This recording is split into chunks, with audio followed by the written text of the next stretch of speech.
Hi అండి, అందరికీ నమస్తే.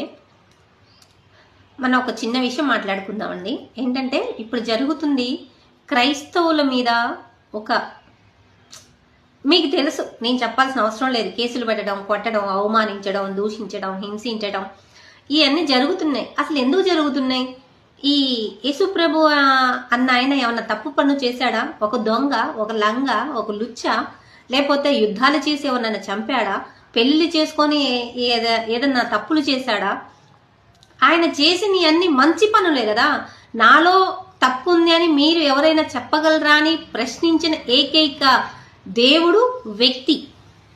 మరి అలాంటప్పుడు ఒక మంచి వ్యక్తికి ఒక 10 మందికి పరిచయం చేయడం, 10 మందికి చెప్పడంలో తప్పేంటి?